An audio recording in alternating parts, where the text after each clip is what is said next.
രാവിലെ തന്നെ കുളിച്ച് മാറ്റി ഇറങ്ങി. ഇപ്പൊ നമ്മളെ കാഴ്ച കാണേ ഇടയ്ക്ക് പത്രം വായിച്ച് നല്ല മൂടിലിരിക്കാണ്. ഒന്നും നോക്കില്ലോ. വാപ്പാനൊരു കാര്യം ചോദിച്ചു.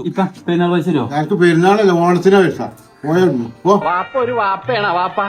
വാപ്പാന്ന് വിളിച്ചോണ്ടൊന്നും വാപ്പ വാപ്പയാവൂല. വാപ്പ ഇപ്പൊ LKG കോളേജ് വരെ വിളിച്ച് കണക്കാണ് പറഞ്ഞു. പിന്നെ ഒന്നും നോക്കില്ല, ബാങ്ക് അക്കൗണ്ട് പോയി. അത് സെറ്റിൽ ചെയ്ത് എനിക്ക് ഉറക്കം വരില്ല. ആധാരത്തെ പോട്ടെ എനിക്ക് കിളി പോയി. ഡോറൊക്കെ തച്ച് പോയി ഉള്ളിക്കണ കയറി ആണെങ്കിൽ അലാക്കിന്റെ പോലെ തിരക്ക്. അപ്പൊ ബാങ്കുകാർ പറയണേ മത്തങ്ങനെ എത്ര വലിപ്പുള്ള പൈസ ഞങ്ങൾ പിന്നെ വരിയെന്ന്. പിന്നെ നമ്മൾ ഏർപ്പാട്ടിന് പോയി. പിന്നെ കുറെ ഇല്ലാത്ത ആഗ്രഹം ആലോചന കൂട്ടി. അങ്ങനെ ആലോചിച്ചിരിക്കുമ്പോഴാണ് തിരുവതി ഇന്നെ കാണാൻ എന്റെ ചെങ്ങായി വന്നു. എന്താ ചെയ്യാം, എല്ലാവർക്കും എന്നെ മതി. അങ്ങനെ കുറച്ചിട്ട് പുറത്തു പോകാൻ വേണ്ടി വേറെ കുറിപ്പ് വരുന്നു. ഒരു മാസം ഞാൻ ചെന്നൈ ശ്രീലങ്ക കയറ്റി വിട്ടാണ്. എന്തായാലും ഒരു മാസം പോയ പോക്കേ റോക്കറ്റ് വിട്ടമാരില്ല സമയം പോണേ. പിന്നെ അവനോട് കുറേ 32 വലി കണ്ട് ചിരിച്ചു നിന്നു. അപ്പൊ ഇന്നെ അടുത്ത് കുഞ്ഞാണി വന്നു. ഇവരാണ് ഈ കോളേജ് പഠിച്ചപ്പോൾ സേമി സെറ്റകളാണ്. ഇവരെ പെടായി കേട്ടിരുന്നപ്പോൾ സമയം കുറെ പോയി. ഓനെ ഞാൻ വീട് എടുക്കുന്ന തൊള്ള തുറക്കണില്ലേ. അവന്റെ തലയാണ് ഫുള്ള് പേനാണ്. അങ്ങനെ നോമ്പർക്ക് ഹോട്ടലിൽ പോയി. ദോശ, ചമ്മന്തി, സാമ്പാർ, ചിക്കൻ, മട്ടൻ, കട്ടൻ, ഫിഷ് ഫ്രൈ, സുഖീർ, മേൽപ്പുറത്തെ കടികളൊന്നും ഇവിടെ ഇല്ല.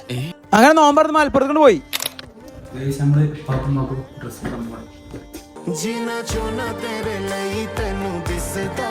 അങ്ങനെ അമ്മക്ക് ഡ്രസ്സ് നമ്മൾ പെരിക്കണ പോയി. ഞാൻ ആദ്യമായിട്ട് പെരുന്നാൾക്ക് ഡ്രസ്സ് കൊടുക്കണേ. ഞാൻ അതിന്റെ പൊലിവിലേനു.